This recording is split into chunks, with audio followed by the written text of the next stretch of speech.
चलिए आज हम लोग देखते हैं फ्लोएम के बारे में। इसके पहले वाला वीडियो में हम लोग जाइलम के बारे में देखते थे। तो जाइलम जो था वो बताइए कि क्या चीज़ लेकर पेड़ पौधों को ऊपर पत्तियों में पहुंचाता था? जल और खनिज लवण।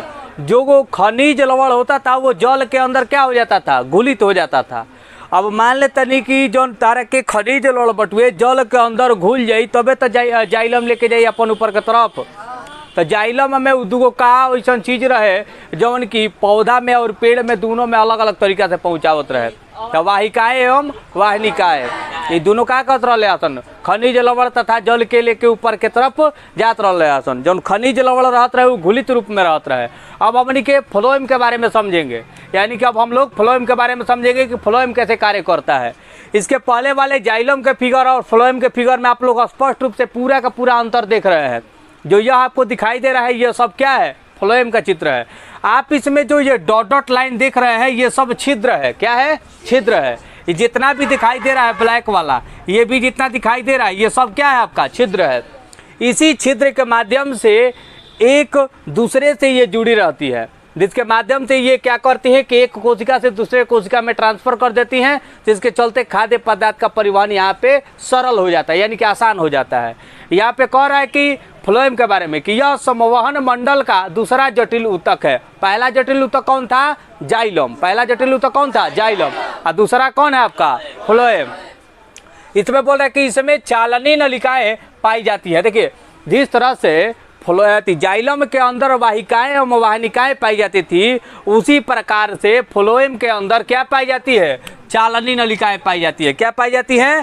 चालनी नलिकाएं पाई जाती है। ये चालनी नलिकाएं जो होती है छिद्रित होती हैं, यानी कि इसमें बहुत सारे छिद्र होते हैं, जिसके माध्यम से यह क्या करती है? खाद्य पदार्थ का परिवहन आसानी से कर पाती है।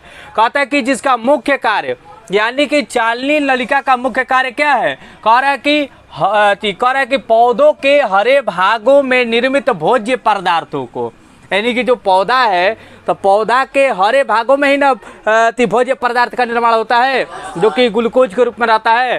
कह रहा है कि जिसका मुख्य कार्य पौधों के हरे भागों में निर्मित भोज्य पदार्थ को दूसरे भागों में वितरित करना है। वितरित का मतलब कि बांटना है। क्या करता है? बांटना है। बांटने का काम करता है। कौन करता है? तो चालनी नलिकाएं करती है। ये चालनी नलिकाएं किसके अंदर रहती है? फ्लोएम के अंदर रहती है। कह रहा है कि चालनी नलिकाएं लंबी होती है। चालनी नलिकाएं कैसी होती है? लंबी होती है तथा इसमें अनेकों छिद्र होते हैं। देखिए यहाँ पे आ गया ना, अनेकों इसमें क्या होते हैं? छिद्र होते हैं। देखिए आपको दिखाई दे रहा है इसमें क्या है? अनेकों ये सब क्या है? छिद्र है। बोल रहा है कि इस छिद्र के सहयोग से चालनी नलिका का जीव द्रव्य दूसरे चालनी नलिका के जीव द्रव्य से, देखिए ये एक अलग जीव द्रव्य हो जाएगा और यह एक अलग जीव द्रव्य हो जाएगा। यानी कि बोल रहा है कि चालनी नलिका, इसके छिद्र के सहयोग से, चालनी नलिका का जो छिद्र होता है उसके सहयोग से बोल रहा है कि चालनी नलिका का जीव द्रव्य दूसरे चालनी नलिका के जीव द्रव्य से जुड़ा रहता है।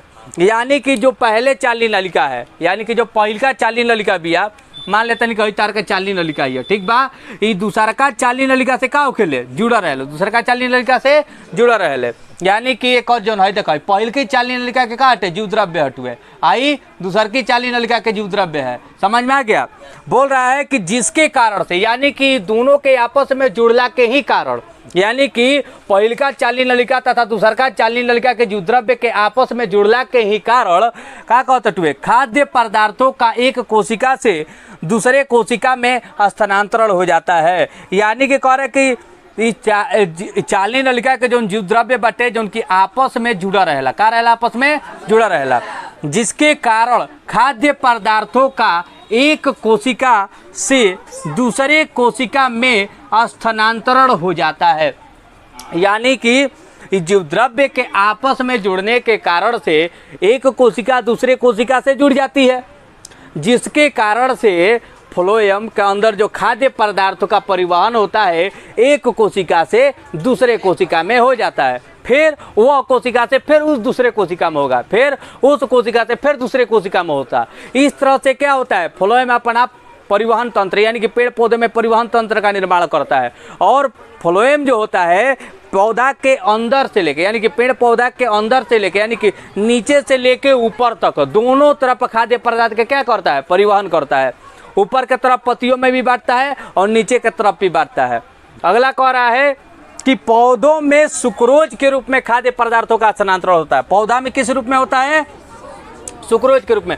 देखिए यहाँ से ऑब्जेक्टिव प्रश्न कर सकता है, यहाँ से ऑब्जेक्टिव प्रश्न कर सकता है का कि पौधों में भोजन किस रूप में, पौधों में खाद्य पदार्थ का स्थानांतरण किस रूप में होता है, तो सुक्रोज के रूप में होता है। पौधों में खाद्य पदार्थों का स्थानांतरण किस रूप में होता है। देखिए इसको VVI आप लोग बना लीजिएगा, क्यों, क्योंकि यह परीक्षा के दृष्टिकोण से महत्वपूर्ण ऑब्जेक्टिव क्वेश्चन है कि पौधों में खाद्य पदार्थों का स्थानांतरण किस रूप में होता है, सुक्रोज के रूप में होता है। किस रूप में होता है, सुक्रोज के रूप में होता है। अब यहाँ पे आपको बता रहा है जाइलम तथा फ्लोएम में अंतर। यहाँ पे जाइलम तथा फ्लोएम के बारे में बता रहा है। तो जाइलम तथा फ्लोएम में क्या अंतर होता है, तो जाइलम तथा फ्लोएम में निम्नलिखित अंतर होता है। यहाँ पे आपका रहा जाइलम, ये रहा आपका फ्लोएम।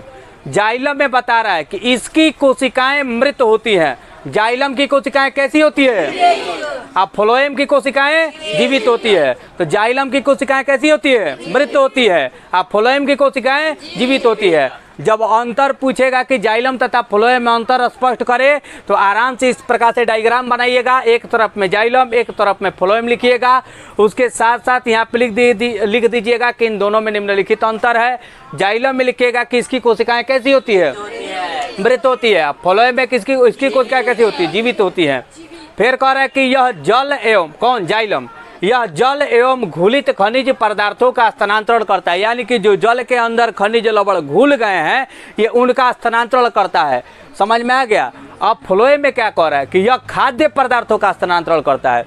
जो जाइलम होता है वो जल तथा खनिज लवण का स्थानांतरण करता है, अब फ्लोएम खाद्य पदार्थों का स्थानांतरण करता है। समझ में आ गया। यानी कि जो पेड़ पौधा प्रकाश संश्लेषण अभिक्रिया के द्वारा भोजन बना लिए हैं ये उनका स्थानांतरण करता है, कौन, फ्लोएम। और खनिज लवण जहाँ पे भोजन बनाते समय पानी की आवश्यकता होती है तथा खनिज लवण की आवश्यकता होती है, तो इस खनिज लवण और जल यानी कि खनिज लवण और पानी इन दोनों को पहुंचाने का काम कौन करता है, जाइलम। जब वहाँ पे यह जाता है तो भोजन बनकर तैयार हो जाता है, तब वह जो भोजन है यानी कि खाद्य पदार्थ है उसको अब अनेक कोशिकाओं में पहुंचाने का काम कौन करता है, फ्लोएम। अगला कह रहा है तीसरा का जाइलम में कि इसमें जल एवं घुलित खनिज लवणों का बहाव ऊपर की तरफ होता है। अब देखिए यहाँ पे ध्यान से, जाइलम में क्या होता है, जड़ से अपना जल लिया तो यह ऊपर के तरफ ही ना जाएगा, नीचे की तरफ तो खाली ना आएगा।